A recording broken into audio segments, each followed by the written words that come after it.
اعوذ باللہ من الشیطان الرجیم بسم اللہ الرحمن الرحیم الحمد للہ رب العالمین والصلاة والسلام علی سید الانبیاء والمرسلین وعلی اہل بیتہ الطیبین الطاہرین وصحبہ المنتجبین۔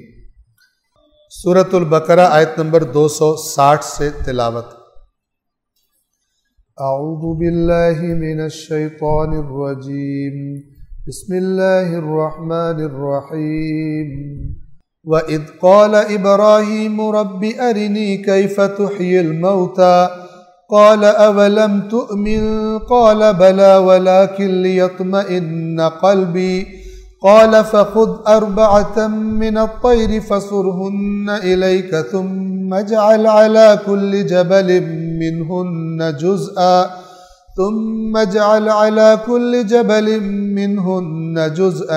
ثُمَّ ادْعُهُنَّ يَأْتِينَكَ سَعْيًا وَاعْلَمْ أَنَّ اللَّهَ عَزِيزٌ حَكِيمٌ۔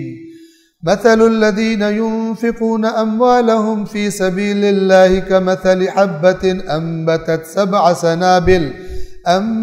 سَبْعَ سَنَابِلَ فِي كُلِّ سُنبُلَةٍ 100 حَبَّةٍ واللہ یضاعف لمن یشاء اللہ واسع علیم۔ الذین ينفقون اموالهم في سبيل الله ثم لا يتبعون ما انفقوا منا ولا اذى لهم اجرهم عند ربهم ولا خوف عليهم ولا هم يحزنون۔ قول معروف ومغفرة خير من صدقة يتبعها أذى والله غني حليم۔ يا أيها الذين آمنوا لا تبطلوا صدقاتكم بالمن والأذى كالذي ينفق ماله رئاء الناس ولا يؤمن بالله واليوم الآخر فمثله كمثل صفوان عليه تراب فأصابه وابل فتركه صلدا لا يقدرون على شيء مما كسبوا والله لا يهدي القوم الكافرين۔ ومثل الذين ينفقون أموالهم ابتغاء مرضات الله وتثبيتا من أنفسهم كمثل جنة بربوة أصابها وابل فآتت أكلها ضعفين فإن لم يصبها وابل فطل فالله بما تعملون بصير۔ أيود أحدكم أن تكون له جنة من نخيل وأعناب تجري من تحتها الأنهار له فيها من كل الثمرات وأصابه الكبر وله ذرية ضعفاء فأصابها إعصار فيه نار فاحترقت كذلك يبين الله لكم الآيات لعلكم تتفكرون۔ يا أيها الذين آمنوا أنفقوا من طيبات ما كسبتم ومما أخرجنا لكم من الأرض ولا تيمموا الخبيث منه تنفقون ولستم بآخذيه إلا أن تغمضوا فيه واعلموا أن الله غني حميد۔ الشيطان يعدكم الفقر ويأمركم بالفحشاء والله يعدكم مغفرة منه وفضلا والله واسع عليم۔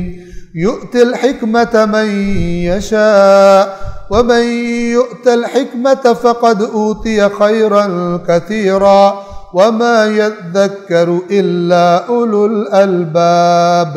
سورۃ البقرہ آیت نمبر 260 سے ترجمہ۔ رحمان الرحیم اللہ کے نام سے۔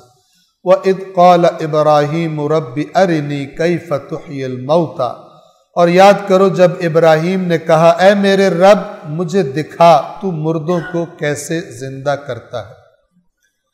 اس جملے میں اگر آپ غور کریں تو موجود ہے کہ تو کرتا ہے لیکن میں دیکھنا چاہتا ہوں۔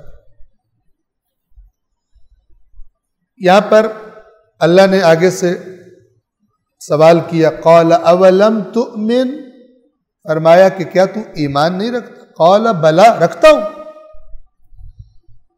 ولکن لیطمئن قلبی، لیکن اپنے قلب کے اطمینان کے لیے۔ یہ جو اطمینان کی سٹیج ہے، یہ اسی آیت سے پتہ لگتا ہے کہ انسان کی خلقت ایسی ہے کہ جب دیکھتا ہے سامنے تو یہ اطمینان کی کیفیت اس پر طاری ہوتی ہے۔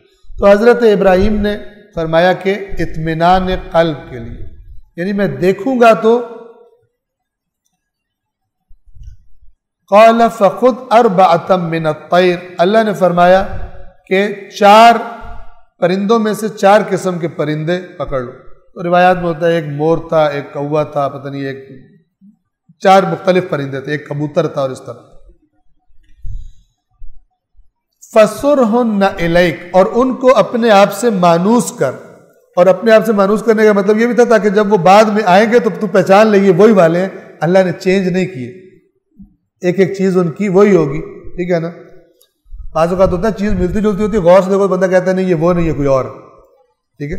جیسے 2 نمبر مال بناتے ہیں، 1 نمبر کو فالو کر کے اس کو کاپی کرتے ہیں، لیکن جو گہرائی سے دیکھتے ہیں کہتے ہیں یہ وہ چیز نہیں ہے۔ فَصُرْهُنَّ إِلَيْكَ، ان کو اپنے ساتھ مانوس کر۔ ثُمَّ اجْعَلْ عَلَى كُلِّ جَبَلٍ مِّنْهُنَّ جُزْءًا، پھر ان میں سے ہر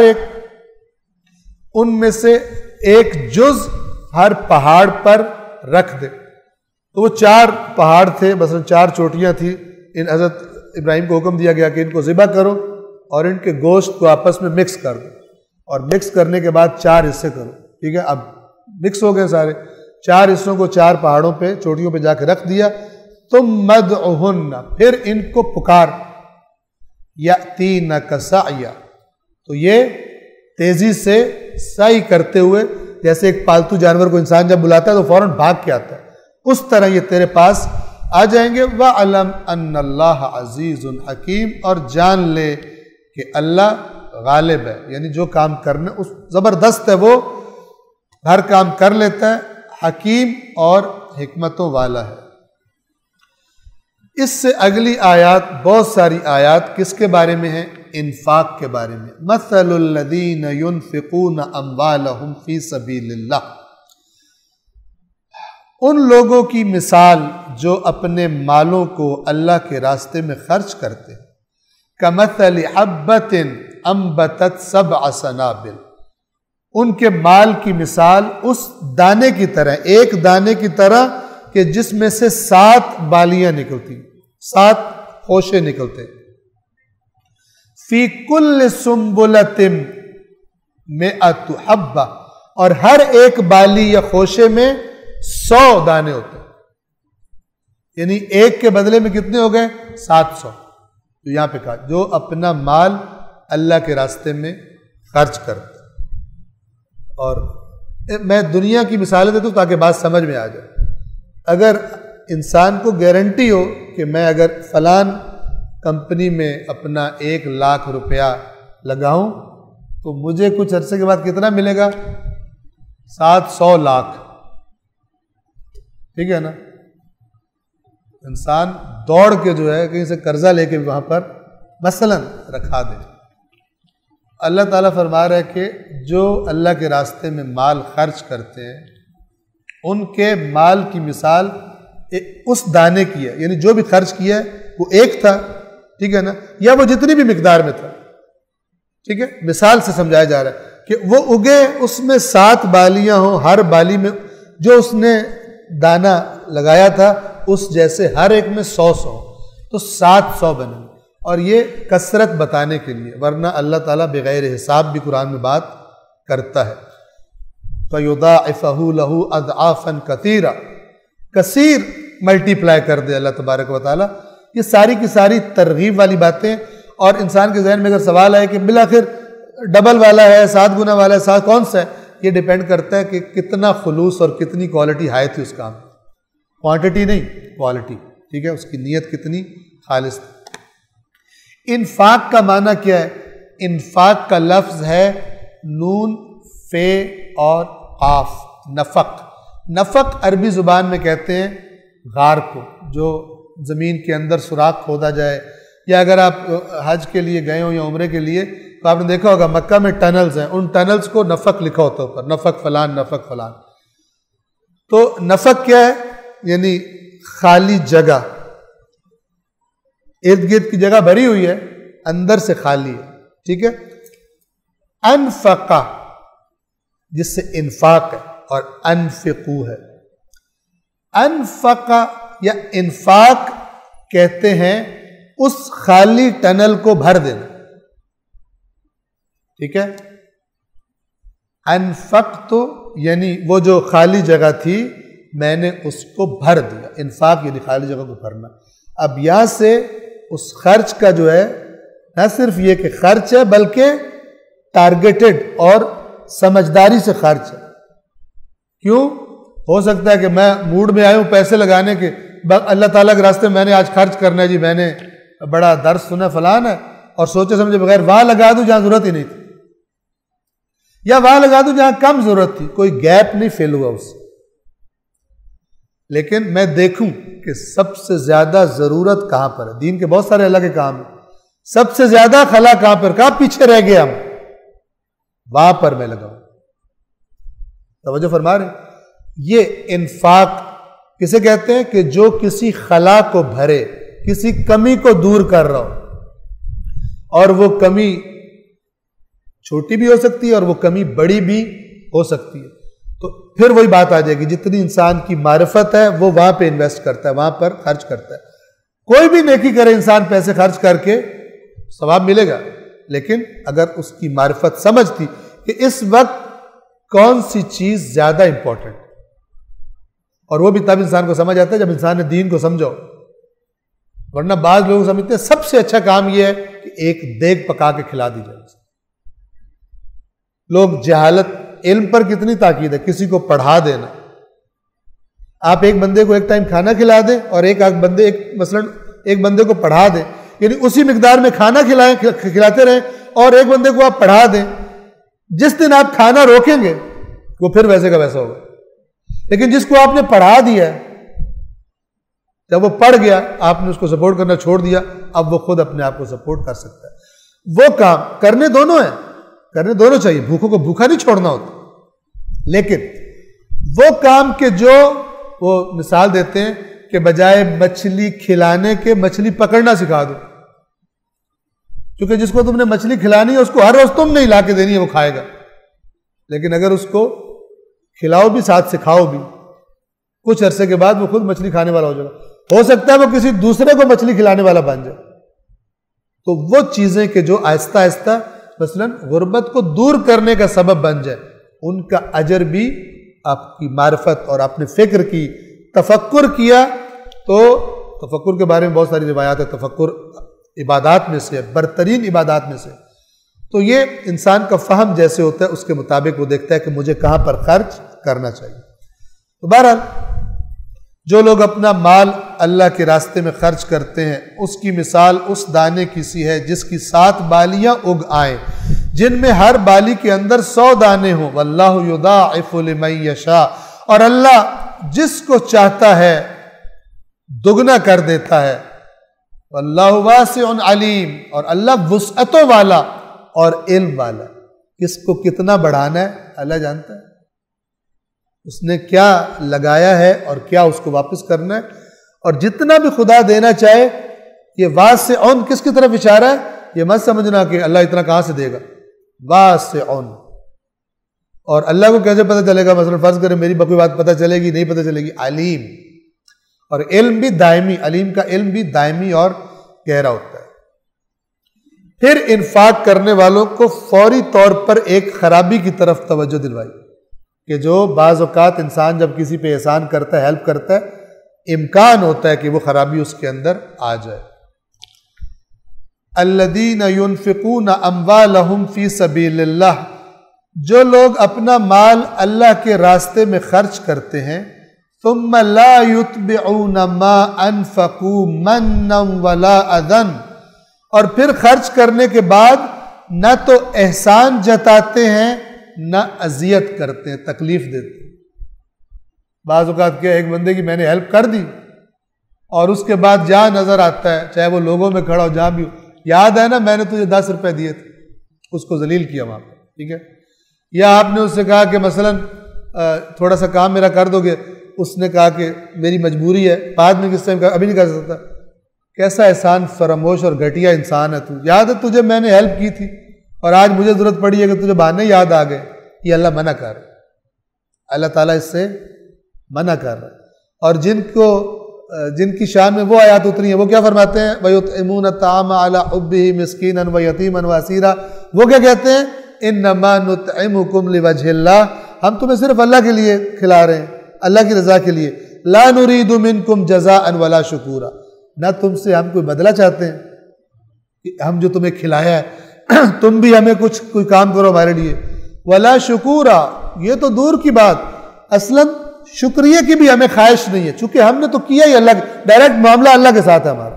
تم جو کرو ہمیں اس نے کہا تھا تمہارے ساتھ نیکی کرنے کا، اور اس نے ہمیں گارنٹی دی ہے کہ اس کے پاس ضائع نہیں ہوتا اجر. ان اللہ لا یضیع اجر المحسنین. اور آپ توجہ کریں کہ اگر میں کسی پر نیکی کروں دوں اور بعد میں جتلاؤں تو اللہ کہے گا کیا میرے لیے تھا اور احسان اس پہ کر رہا ہے. تو پھر اس انسان کا اجر بھی اللہ نے کیا فرمایا؟ جو لوگ اپنا مال راہ خدا میں خرچ کرتے ہیں اور پھر نہ احسان جتاتے ہیں اور نہ اذیت دینا، تنگ کرنا، لہم اجرہم عند ربہم ولا خوف علیہم ولا ہم یحزنون، ان کا صلہ، ان کا اجر ان کے رب کے پاس ہے اور نہ انہیں کوئی خوف ہوگا اور نہ انہیں کوئی حزن، محزون ہونا یعنی غم ہونا کوئی نہیں ہوگا. کیا مطلب؟ اس میں اشارہ ہے کہ انسان نیکی کرے بھی، پھر جس پہ نیکی کی ہے اس کو جتا کر ضائع کر بیٹھے، ٹھیک ہے، ضائع کر بیٹھے. قول معروف، نرم کلام کرنا، ومغفرۃ، یا درگزر کر دینا، نرمی سے بات کرنا یا درگزر کر دینا. خیر من صدقۃ یتبعها اذی، یہ بہتر ہے اس صدقے سے جس کے بعد جس کو صدقہ دیا اس کو تکلیف دی جائے. اگر کسی کو مدد کر کے تم نے اس کو تنگ کرنا ہے، بعد میں احسان جتلانا ہے یا ایکسپیکٹیشن رکھنی ہے کہ اب یہ بھی میرا کام کرے گا، اس سے بہتر ہے کوئی اچھی سی بات کر کے اسے، اگر وہ مانگ رہا ہے تم سے، ایکسکیوز کر لو. قول معروف کہ بھائی میں نہیں کر سکتا، معذرت اچھے طریقے سے. ومغفرۃ، یہ مغفرت کا مطلب یہ ہے کہ برے طریقے سے اس کو رد بھی نہ کیا جائے، ٹھیک ہے. اگر وہ مثلا فرض کریں انسسٹ کر رہے، اچھے طریقے سے برداشت کر کے اس کو کہا جائے کہ میں نہیں دے سکتا آپ کو، یہ بہتر ہے بجائے اس کے کہ اس احسان سے کہ جسے کرنے کے بعد جس پر احسان کیا جا رہا ہے اس کو تکلیف دی جائے. بعض اوقات انسان کسی کو ہیلپ کرتا ہے اور پھر دل میں اس کے خیال آتا ہے کہ آج کے بعد یہ کبھی میرے سامنے آنکھ اوپر نہیں کرے گا، ٹھیک ہے نا. یہ تو اس کی آنکھ نیچے کرنے کے لیے پیسہ دیا گیا، اللہ کے لیے پیسہ نہیں دیا. لہذا خالص ترین وہ ہوتا ہے جس میں انسان پتہ بھی نہ چلنے دے جس کو دیا، یہ مشکل ہوتا ہے. اور میں کہتا ہوں معذرت کے ساتھ، بعض لوگوں کو بڑا شوق ہوتا ہے نام شام لکھوانے کا اپنا. میں ایسے مذاق سے کہتا ہوں کہ ایک پنکھا دیتے ہیں تو تینوں پروں پہ نام لکھواتے ہیں. اللہ کو پتہ ہے، اللہ کو پتہ ہے ہر وہ چیز جس میں شائبہ ہے ریاکاری کا، لوگ دیکھیں، اپنا نقصان کر رہے. ہو سکتا ہے ریاکاری تو بہت سخت. ریاکاری کیا ہے؟ یعنی غیر خدا کے لیے بھی ہے، غیر خدا بھی مقصود ہے. ایک دفعہ غیر خدا مقصود ہے اچھی نیت سے، وہ کیا کہ میں سامنے خرچ کروں گا کیونکہ میں تو یہ جو پرابلم ہے اکیلا سالو نہیں کر سکتا. مثلا فرض کریں یمن کا معاملہ ہے، مثال کے طور پر یمن کا معاملہ ہے، اب آپ کرنا چاہتے ہیں اور کرنا چاہیے، یہ انفاق کی بہترین جگہ ہے، کرنا چاہیے. یمن کا معاملہ ہے، لوگ بے گھر ہو گئے، بچے مر رہے ہیں وہاں پر. ہم اور آپ یہاں پہ آرام سے بیٹھے تصور بھی شاید نہ کر سکیں. جس ماں کی گود میں اس کا بیٹا غذا نہ ملنے کی وجہ سے مر رہا ہے، ماؤں کے دودھ خشک ہو گئے، دوائیاں نہیں ہیں. آپ نے بچوں کی پکچرز دیکھی ہیں، ان کی جو سکن ہے ان کی ہڈیوں پہ چپکی ہوئی ہے، پسلیاں اندر سے دکھائی دے رہی ہیں. توجہ فرما رہے ہیں. ہم اور آپ شاید تصور بھی آ سکتا ہے، ہمارے اوپر بھی یہ دن آ سکتا ہے. تو انفاق کریں. اب انفاق، ایک صلوات پڑھیے محمد و آل محمد پر.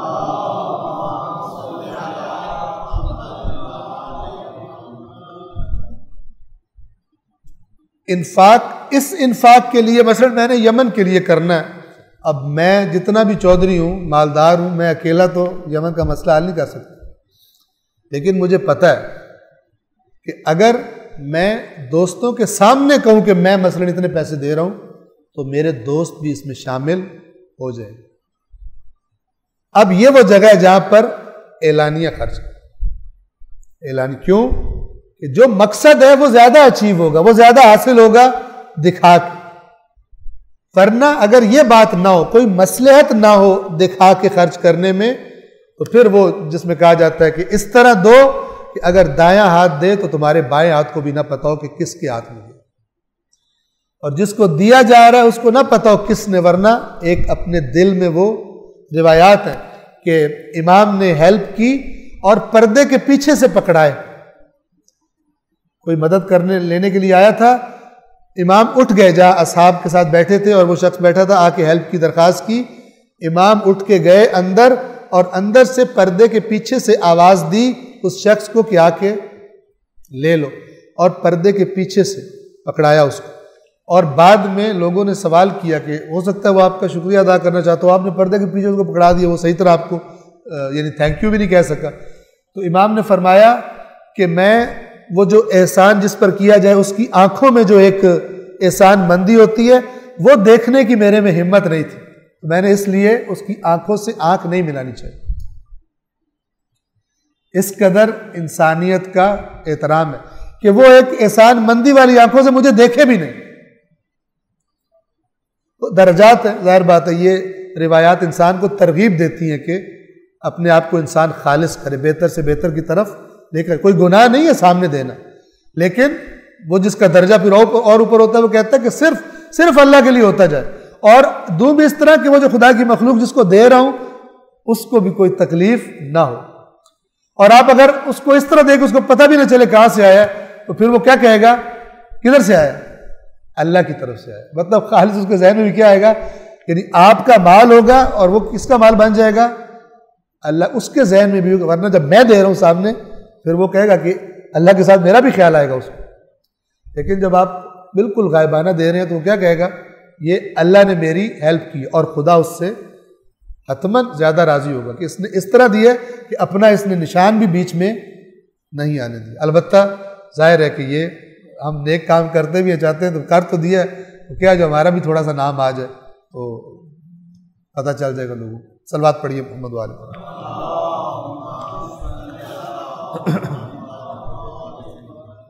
نرم کلامی اور درگزر کرنا اس خیرات سے بہتر ہے، اس انفاق سے بہتر ہے جس میں دینے کے بعد اس کو اذیت کی جائے. واللہ غنی، اللہ کو ضرورت نہیں ہے، یعنی اس خیرات کی خدا کو ضرورت نہیں ہے کہ جس میں تم میرے مخلوق کو احسان کر کے پھر اس کے ناک میں دم کر دو. غنی، اللہ بے نیاز ہے، نہیں ضرورت اس کو، مت سے.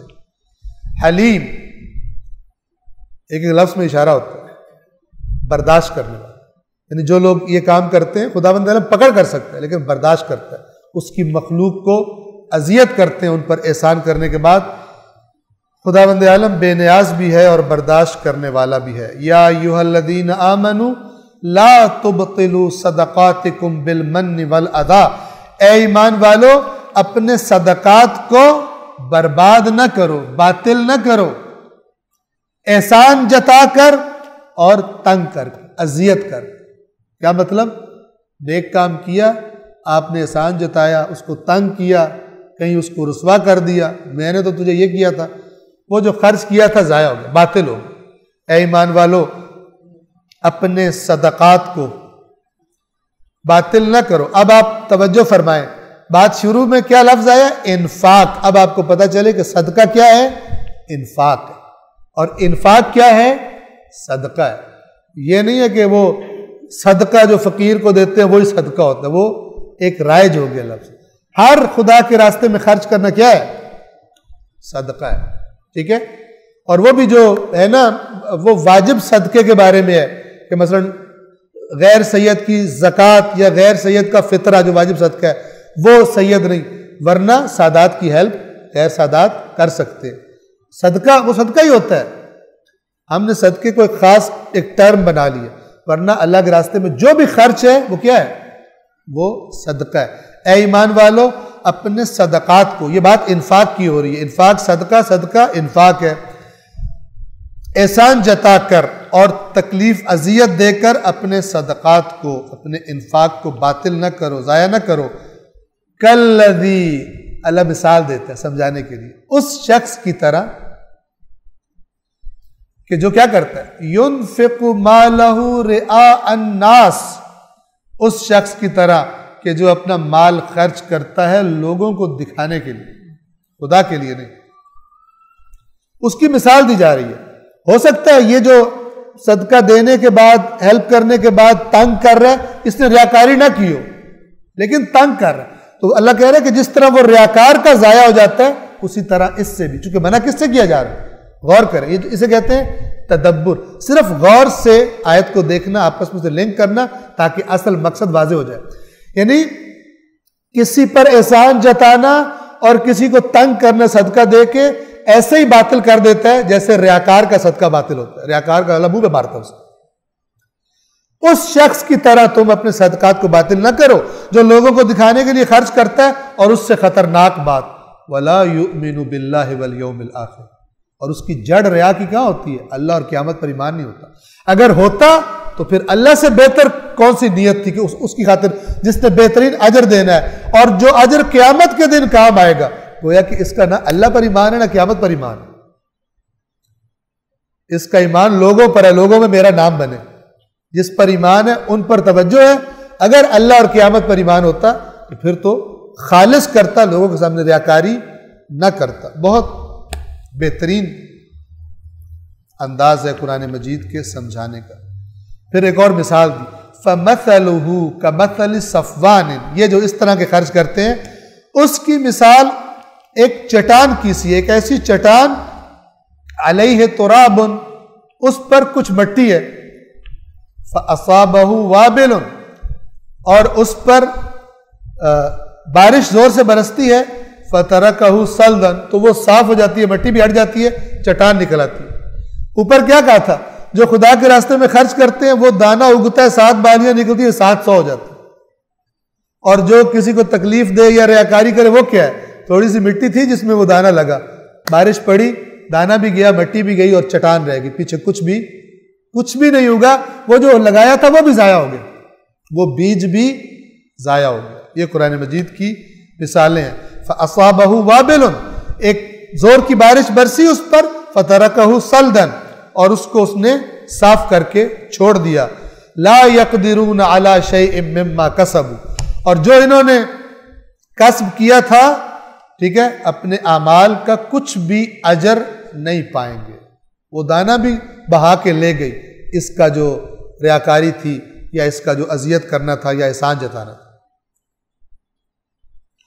اب اس میں آپ دیکھیں ان آیات میں اللہ تبارک و تعالیٰ کو جو محروم لوگ ہیں وہ کتنے پیارے ہیں کہ امیروں کو ترغیب دلا رہا ہے خرچ کرو، اور پھر کہہ رہے کہ مبادا، ایسا نہ ہو کہ خرچ کرتے میں میرے ان بندوں کی عزت نفس پر تم حملہ کرو، ڈائریکٹلی یا انڈائریکٹلی تم ان کو شرمندہ کرو، یہ بھی مت کرو۔ یہ روح دین ہے، یہ روح دین۔ اپنے جو انہوں نے اعمال کیے تھے ان میں سے کسی سے کچھ اجر حاصل نہ کر سکیں گے۔ واللہ لا، توجہ فرمائے، واللہ لا یہدی القوم الکافرین، اللہ کافر قوم کی ہدایت نہیں کرتا۔ اب کفر کیا ہے اس میں، خرچ کر کے یہ حرکتیں کر، یہ بھی کفر کی ایک شکل ہے۔ کیوں؟ یہ اللہ کے لیے نہیں ہے، یہ عمل بتا رہا ہے، اذیت کرنا بتا رہا ہے، احسان جتلانا بتا رہا ہے کہ اللہ کے لیے نہیں تھا۔ تو جو اللہ نے کہا تھا میرے لیے کرو فی سبیل اللہ، یہ فی سبیل اللہ نہیں تھا۔ واللہ لا یہدی القوم الکافرین، جو میں نے کہا خرچ کرو اس طرح، وہ اس طرح خرچ نہیں کرتے، ان کو اللہ کیا ہدایت کرے۔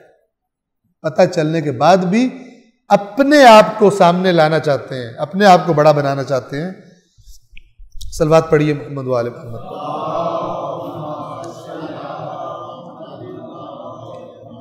اب یہ تو ہو گئی جو خراب کرتے ہیں اچھے، وہ کیا ہوتے ہیں؟ وَمَثَلُ الَّذِينَ يُنْفِقُونَ أَمْوَالَهُمْ ابْتِغَاءَ مَرْضَاتِ اللَّهِ وَتَثْبِيتًا مِّنْ أَنفُسِهِمْ، اور ان کی مثال جو اپنا مال اللہ کی مرضی اللہ کی رضا چاہتے ہوئے، اور وَتَثْبِيتًا مِّنْ أَنفُسِهِمْ، اور اپنے نفس کے ثبات کے لیے کہ اور پکا ہو جائے، کیونکہ مال تو پیارا ہوتا ہے بندے کو، اور خرچ کروں تاکہ یہ جو کہتا ہے مال سے پیار یہ ختم ہو جائے، اور یہ جو نفس کہتا ہے لوگوں کو بتا تو نے خرچ کیا ہے، اس نفس کو میں نے مارنا ہے، اس کی بات نہیں ماننی، تو اپنے نفس کو کیا کرتے ہیں؟ ثبات میں لے آتے ہیں تاکہ سرکشی نہ کرے، نیکی کو اپنے اندر مضبوط کرتے ہیں تاکہ نفس سرکشی نہ کرے اور نیکی کی ہوئی کو بھی خراب نہ کر سکے۔ جو اس نیت سے اللہ کے راستے میں خرچ کرتے ہیں، اللہ کی رضا کی خاطر اور اپنے نفس کو مارنے کے لیے، اس قدر زبردست ہے۔ نفس کیا کہتا ہے؟ احسان جتلا۔ نفس کیا کہتا ہے؟ اپنا بھی نام ذرا لگوا دے۔ نفس یہ سارا کچھ تو جو اس لیے کرتے ہیں، ان کی مثال کیسی ہے؟ کمثل جنت بربوہ، ایک ایسے باغ کی مثال ہے جو تھوڑی سی اونچی جگہ پہ لگا ہوتا ہے، یعنی اس کے اوپر پانی چڑھ نہیں آتا کہ پودے خراب کر دے، لیکن پانی کا اثر اس کو پہنچتا ہے۔ کمثل جنت بربوہ، اس کی مثال ایسے باغ کی ہے جو اونچی جگہ پر واقع ہو۔ عام طور پہ آپ نے دیکھا ہوگا جہاں ندیاں، نالے، دریا وغیرہ ہوتے ہیں تو اونچی جگہ جو ہوتی ہیں وہ سرسبز ہوتی ہیں، کیونکہ اس پانی کا اثر وہ ان تک پہنچ رہا ہوتا ہے اور کناروں پر سبزہ ہوتا ہے۔ اور اگر وہ اونچے نہ ہو تو کیا ہوگا؟ پانی اوپر چڑھ جائے گا تو پھر وہ ظاہر بات ہے اس طرح نہیں رہ سکیں گے۔ ان کی مثال اس باغ کی سی ہے جو اونچی جگہ پر واقع ہو، اصابہا وابل، تو تیز بارش اس پر آئے، فآتت اکلہا ضعفین، مثال دیکھیے، اگر تیز بارش آئے تو اس کے پھلوں کو ڈبل کر دے، فإن لم یصبھا وابل، اور اگر بارش تیز نہ بھی آئے، فطل، تو معمولی سے پانی بھی کافی ہے۔ ٹھیک ہے نا؟ کیا مطلب؟ یعنی یہ جگہ ایسی ہے کہ جو بھی لگاؤ اگے گا، جو بھی لگاؤ اس میں اگے گا، زیادہ کرو یا مثلا کم کرو، خدا بند عالم اس کو اگا دے گا۔ واللہ بما تعملون بصیر، اور جو تم عمل کر رہے ہو اللہ اس کو خوب دیکھ رہا ہے کہ انفاق کر کے نیت تمہارے دلوں میں کیا ہے کوالٹی تمہارے خرچ کرنے۔ پھر خدا خبردار کرتا ہے، پھر خدا اگلی آیت میں خبردار کرتا ہے وہ لوگ کہ جو خرچ بھی کرتے ہیں اور خرابی کی وجہ سے اپنا خرچ باطل کر لیتے ہیں، ان کے لیے مثال دیتا ہے۔ ایود احدکم، بہترین مثال ہے، ایود احدکم، کیا تم میں سے کوئی یہ پسند کرتا ہے، ان تکون لہ جنت، کہ اس کا ایک باغ ہو، من نخیل واعناب، کھجوروں کا اور انگوروں کا، تجری من تحتها الانہار، یہ مکے والوں کے لیے تو یعنی تصور سے اونچا چیز تھی، پانی بھی فراوان ہو، کھجوریں ہو، انگور ہو، یہ گویا دونوں ان کے فیوریٹس تھے۔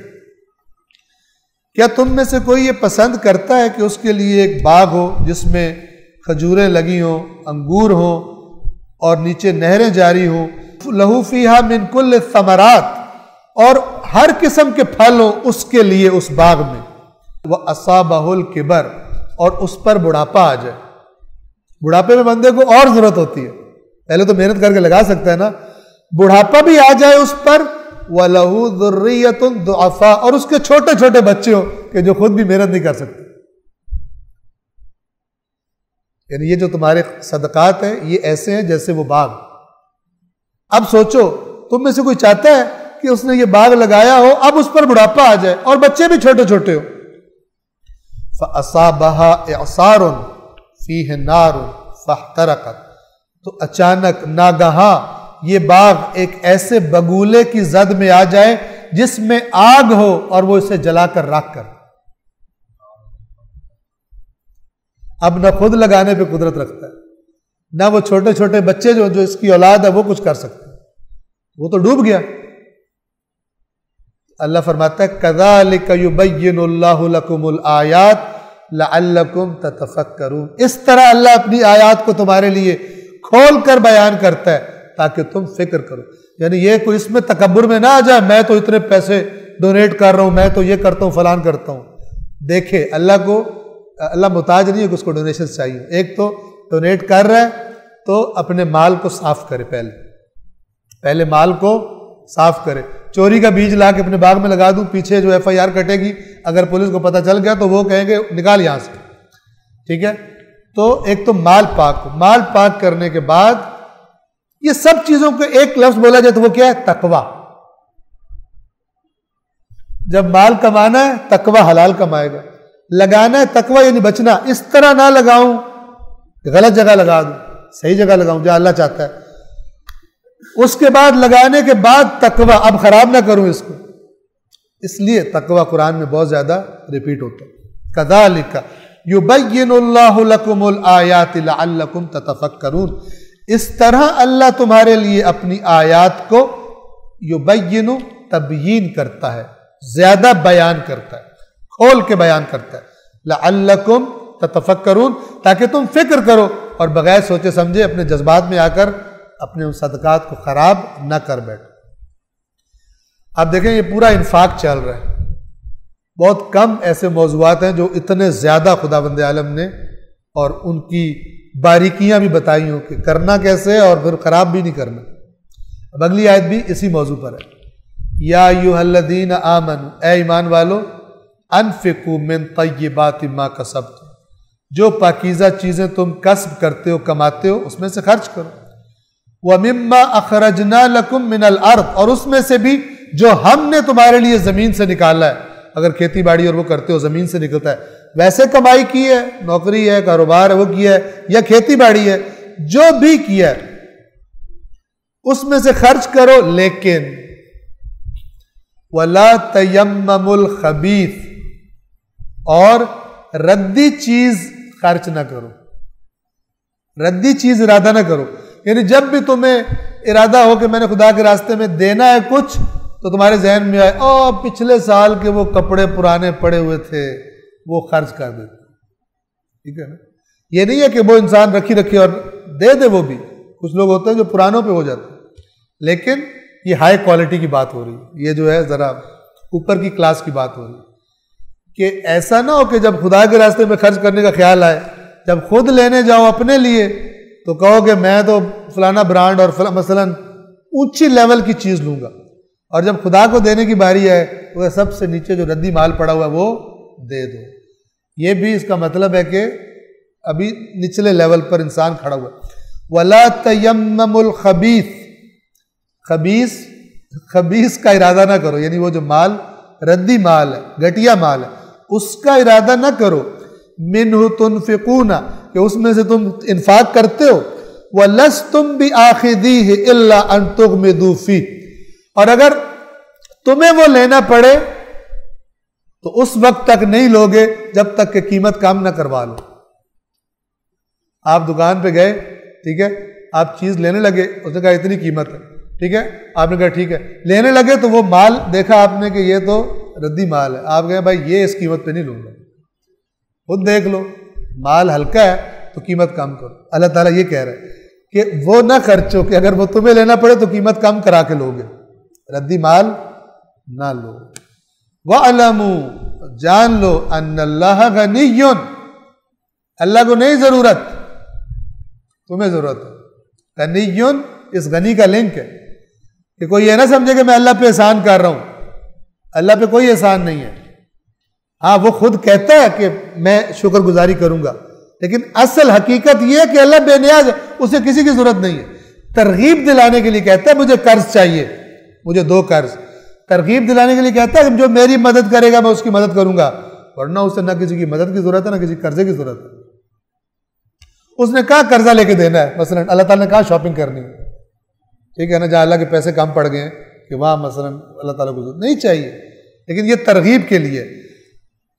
وَعْلَمُوا, اور جان لو, أَنَّ اللَّهَ غَنِيٌّ, یہ جو اللہ تمہیں کہہ رہا ہے انفاق کرو, اللہ کو نہیں چاہیے, لہذا اچھا دو تاکہ تمہاری نیت تمہارے مال کی کوالٹی سے پتہ چلے گی, تو پھر خدا بھی اجر اس کے مطابق تمہیں دے گا.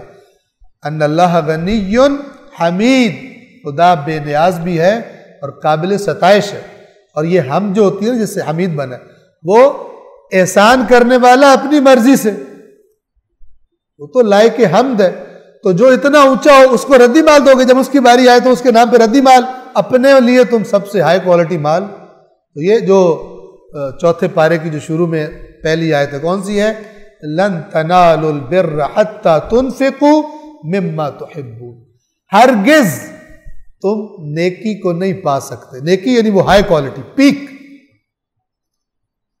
یعنی جس کی خدا تعریف کرتا ہے، ورنہ خدا تو ہر نیکی کا اجر دیتا ہے، چھوٹی بھی ہو تو، اس وقت تک تم اس نیکی، حقیقت نیکی کو نہیں پہنچ سکتے جب تک تنفقوا، انفاق نہ کر دو، مما تحبون، اس چیز میں سے جو تمہیں خود اچھی لگتی ہے، تمہیں خود اچھی لگتی ہے۔ یہ بتائے گا کہ اللہ کی محبت چیزوں کی محبت پر غالب آ گئی، اللہ کی محبت چیزوں کی محبت پر غالب آ گئی۔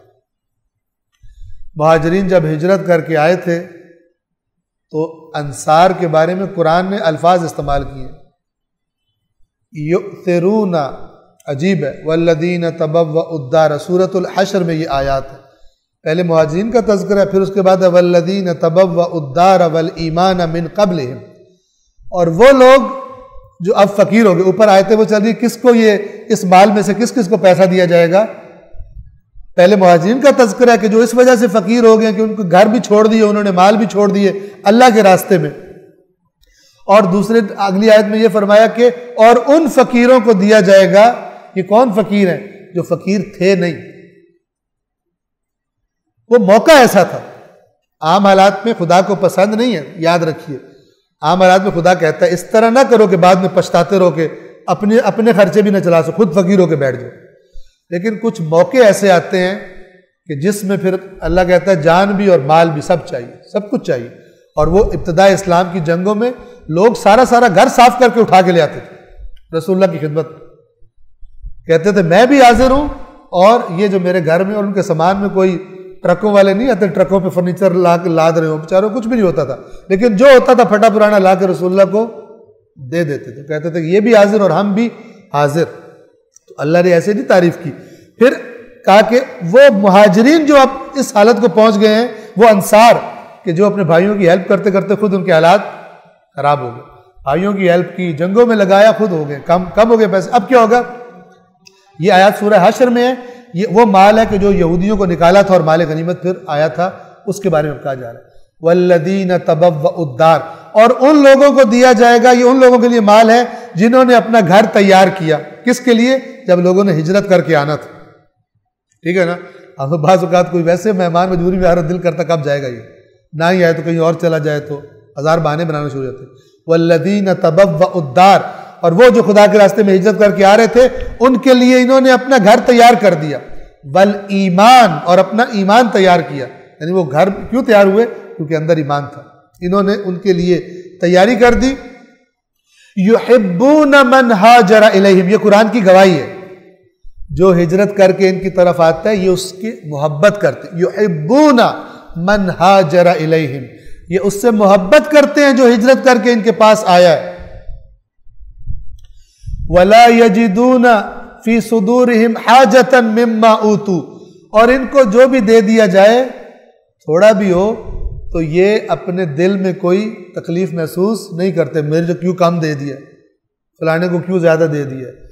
وَيُؤْثِرُونَ عَلَىٰ أَنفُسِهِمْ، یہ اپنے نفسوں پر دوسروں کو، اپنے بھائیوں کو ترجیح دیتے ہیں، وَلَوْ كَانَ بِهِمْ خَصَاصَةٌ، اگرچہ خود ان پر تنگی کیوں نہ آ جائے، یعنی جذبہ ایمانی اتنا اسٹرانگ تھا کہ میرا بھائی جو ہے جس کو رسول اللہ نے میرا بھائی بنایا ہے وہ مجھ سے بہتر رہے، میں تنگی میں، یہ قرآن کی گواہی ہے، قرآن مجید کی گواہی ہے۔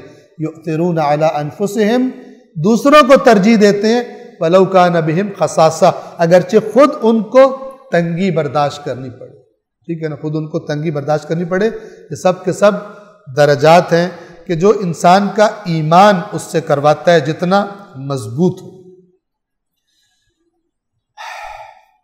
اے ایمان والو، جو مال تم کماتے ہو اور جو کچھ تمہارے لیے ہم نے زمین سے نکالا ہے اس میں سے عمدہ اچھا والا خرچ کرو، اس میں سے خرچ کرو، اور اس ردی چیز دینے کا قصد نہ کرو کہ اگر وہی کوئی تمہیں دے تو تم اس کو لینا گوارا نہ کرو گے مگر یہ کہ چشم پوشی کر جاؤ، دے رہا تو 2 نمبر مال ہے پر کوئی بات نہیں، لے لو، اس طرح چشم پوشی کر کے لو۔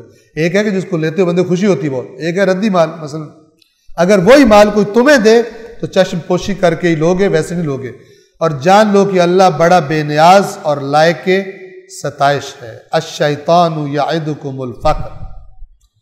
اب کیا ہے، اب تم نے مثلا یہ آیات سنی، اب تم میں جذبہ بیدار ہوگا، مثلا اللہ کے راستے میں خرچ کرو، اب شیطان آ جائے گا، طبیعت ٹھیک ہے، ہوش میں رہو، جوش میں ہوش بھی ہونا چاہیے، خود بھوکے ہو جاؤ گے، ٹھیک ہے نا۔ الشیطان یعدکم الفقر، شیطان تمہیں فقر کے وعدے کرتا ہے۔ یہ وعدے کرنے سے کیا مراد ہے؟ اوہ بھوکے ہو جاؤ گے، بھوکے ہو جاؤ گے، تمہارے پاس کچھ بھی نہیں بچے گا۔ وَيَأْمُرُكُمْ بِالْفَحْشَاءِ، آپ لنک دیکھیں، اور تمہیں بے حیائیوں کا حکم کرتا ہے۔ یعنی جب گندی جگہ پہ پیسے لگانے ہو، عیاشیاں کرنی ہو، کہتا ہے اپنے اوپر نہیں لگاؤ گے تو کمایا کس لیے؟ ٹھیک ہے، ڈائلاگ بولتے ہیں لوگ، اور وہی کام آنا ہے جو بندے نے کھا لیا یا پہن لیا، اینن خلاف دین ڈائلاگ۔ اور کیا کام آئے گا میرے؟ وہی ہے نا جو میں نے کھا لیا اور جو میں نے پہن لیا۔ یہ کون سی کتاب سے لیا گیا؟ یہ دنیا پرستی کی کتاب سے لیا گیا کہ یہی دنیا ہے اور کچھ نہیں، وہاں سے لیا گیا ہے۔ وہی کام آنا جو میں نے کھا لیا یا میں نے ہڈا لیا یعنی پہن کے، میں نے جوتی پہن لی، کپڑا پہن لیا، استعمال کر لی، وہی کام آنا۔ الشیطان یعدکم الفقر، یعنی کیا؟ یعنی جب خدا کے راستے میں دینے کا ارادہ کرو گے، شیطان آئے گا، کہے گا وہ بھوکے ہو جاؤ گے، کافی ہے۔ اور جب کسی غلط جگہ پہ بے حیائی کے کام میں یا عیاشی اور لذتوں میں خرچ کرنے کا ٹائم آئے گا، یأمرکم، ادھر حکم کرے گا، ادھر لگاؤ، ادھر مت لگاؤ، ادھر لگاؤ۔ واللہ یعدکم، اللہ بھی وعدہ کرتا ہے، ایک شیطان وعدہ کرتا ہے بھوکے ہو جاؤ گے، ایک اللہ وعدہ کرتا ہے۔ وہ کیا وعدہ ہے کہ خرچ کرو گے تو اللہ کیا دے گا؟ واللہ یعدکم مغفرۃ منہ وفضل۔ اب یہاں پہ مغفرت کا وہ معنی بھی ہو سکتا ہے کہ گناہ معاف کرنے کا، لیکن یاد رکھیے مغفرت کا جو اصل معنی ہے، عربی کا جو لفظ ہے، وہ ہے کمی بیشی دور کر دینا۔ وہ کیا ہے؟ کمی دور کر دینا، ٹوٹی ہڈی کو جوڑ دینا، یہ مغفرت ہے۔ زخم کو صحیح کر دینا، یہ مغفرت ہے۔ جو پیچھے رہ گیا تھا اس کو اگلوں کے ساتھ ملا دینا، یہ مغفرت ہے۔ توجہ فرما رہے ہیں؟ اب آپ اس آیت کو اگر کریں تو ایک کیا معنی ذہن میں آتا ہے کہ جو تم خدا کے کہنے پہ دے رہے ہو، اللہ اس کمی کو دور کر دے، اللہ اس کمی کو کمی نہیں رہنے دے گا، وَفَضْلًا، اور دے دے گا۔ وَاللَّهُ يَعِدُكُمْ، شیطان کیا کہتا ہے؟ اور مال سارا چلا جائے گا، فقیر ہو جاؤ گے۔ اللہ کا کہتا ہے جو دے رہے خدا کے راستے میں، خدا اسے کمپنسیٹ کرے گا۔ وَاللَّهُ يَعِدُكُمْ مَغْفِرَةً، کمپنسیشن، وہ کمی دور، وَفَضْلًا، اور زیادہ۔ لہذا یہاں پہ مغفرت کا جو معنی اس آیت کے کانٹیکس میں ہے، کمی بیشی دور کرنا، کون سی؟ وہ مال کی کمی بیشی، اور ظاہر ہے انفاق میں اس نے آخرت کا وعدہ تو کیا ہی کیا ہے۔ وَاللَّهُ يَعِدُكُمْ مغفرتاً، اور اللہ تم سے وعدہ کرتا ہے مغفرت کا، منہ، اپنی طرف سے، وفضلاً، اور مزید زیادہ کا۔ واللہ واسع، اللہ وسعتوں والا ہے، علیم، اور اللہ علم رکھنے والا ہے۔ آخری آیت آج کے لیے، لیکن خوب توجہ کریں، پہلے میں ترجمہ پڑھتا ہوں اور پھر آپ پچھلی آیات سے لنک کریں اس کو۔ یؤتی الحکمت من یشاء، جسے چاہتا ہے حکمت عطا کرتا ہے۔ اب یہاں پہ حکمت کون سی ہے؟ دوائیوں والی؟ یہاں پہ حکمت کون سی والی ہے؟ کوئی یہاں پہ حکمت کون سی ہے؟ جس کو یہ سمجھ میں آ گیا کہ خدا کے راستے میں مال خرچ کرنا بہت اچھی چیز ہے، یہاں پہ حکمت سے یہ مراد ہے، عمومی مراد ہر دانائی کا کام، لیکن یہاں پر اللہ کہہ رہا ہے کیونکہ مال کے بارے میں انسان بہت خرابی کرتا ہے، اکثر مال کی وجہ سے لوگ خراب ہوتے ہیں، کرپشن کرتے ہیں، خدا کی نافرمانی کرتے ہیں۔ قرآن نے دو چیزوں کا نام بہت ریپیٹ کیا اور بہت ان سے خبردار کیا ہے، ایک مال اور ایک اولاد، اور بیچ میں کہیں پہ ازواج کا ذکر بھی، بیویوں کا، اور یہ ازواج کا مطلب بیویاں نہیں ہوتی، یہ بیوی کے لیے میاں اور میاں کے لیے بیوی، دونوں ہوتے ہیں، لیکن زیادہ تر جن کا ذکر کیا ہے وہ کیا ہے؟ مال اور اولاد۔ بیوی سے بھی بعض اوقات وہ نہیں ہوتا جو اولاد انسان کو پیاری ہوتی ہے، اس سے برداشت کی، بیوی سے لڑائی بھی ہو جاتی فلان بھی، لیکن اولاد کی خاطر انسان بہت خرابیاں کرتا ہے۔ تو اللہ تبارک و تعالیٰ فرما رہا ہے یؤتی الحکمت، یہ حکمت ہے، یؤتی الحکمت من یشاء، جسے چاہتا ہے حکمت عطا کرتا ہے۔ اب یہاں پہ کوئی یہ بھی نہ کہے کہ وہ تو اگر اس نے چاہا تو مجھے بھی عطا کر دے گا، تو پھر میں کیوں کروں؟ یہ مراد نہیں ہے، یعنی یہ جو اوپر باتیں کی گئی ہیں یہ سوچنے کے لیے کی گئی ہیں، سمجھنے کے لیے کی گئی ہیں، ورنہ اللہ یہ ساری باتیں کرتا ہی نہ، خود ہی حکمت دے دیتا جس کو دینی تھی۔ توجہ فرما رہے ہیں؟ یہاں پر من یشاء کا مطلب کیا ہوتا ہے؟ یؤتی الحکمت من یشاء، یعنی یہ حکمت کی باتیں تو میں نے کر دی، اب آئے گا وہی جو خود سے چاہے۔ یہ قانون اللہ نے بنایا ہوا، یہ ایک عمومی قانون ہے، جہاں بھی خدا فرماتا ہے من یشاء، مراد یہ ہوتی ہے ان کاموں کے بارے میں جن کو خدا کرنے کی نصیحت کر رہا ہے، ورنہ نصیحت کرتا ہی نہ، توجہ فرمائے، ورنہ نصیحت کرتا ہی نہ اگر انسان کے اختیار میں کچھ نہ ہوتا تو یہ کرو یہ کرو یہ کرو، اینڈ میں کہے تم تو کر نہیں سکتے، وہی کرے گا جو میں مثلاً چاہتا ہوں۔ یہ مراد نہیں ہوتی، بلکہ مراد یہ ہوتی ہے کہ میں نے یہ قانون بنایا کہ جو اب اگر مال کی یہ باتیں سن کر میری مال کی محبت کو سائڈ پہ کر کر تم انفاق کی عادت ڈال لو، یہ میرا قانون ہے، تو تمہیں توفیق مل جائے گی۔ لیکن اگر مال کی محبت کو کوئی غالب رکھے تو اس کو یہ دانائی عطا نہیں ہوگی۔ یہ معنی ہے اللہ کی مشیت کا، یؤتی الحکمت من یشاء، اور جسے چاہتا ہے حکمت عطا کرتا ہے، ومن یؤت الحکمت فقد اوتی خیرا کثیرا، اور جس کو حکمت عطا ہو گئی اس کو خیر کثیر عطا ہو، جس کو یہ بات سمجھ میں آ گئی، یہ دانائی جس کو مل گئی اللہ کے راستے میں انفاق والی، فقد اوتی خیرا کثیرا، لیکن پھر ساتھ ہی فرمایا وما یذکر الا اولو الالباب، اور نہیں نصیحت حاصل کرتے، وما یذکر نہیں بات کو سمجھتے، الا سوائے کن کے؟ اولو الالباب، صاحبان عقل کے۔ عقل کا لفظ بھی قرآن میں ہے اور لب کا لفظ بھی، جس کی جمع الباب ہے۔ الباب کس کی طرف اشارہ کرتا ہے؟ خالص عقل، ہم کہتے ہیں نا لب لباب، یہ ہے یعنی خالص بات ہی۔ لب کس عقل کو کہتے ہیں؟ کہ جو فیصلہ کرتے وقت جہاں عقل کے علاوہ کوئی اور چیز نہ ہو، کوئی محبت کا جذبہ، کوئی نفرت کا جذبہ، کوئی ایفیلیشن، کوئی پارٹی بازی، کچھ بھی نہ ہو، صرف عقل ہو۔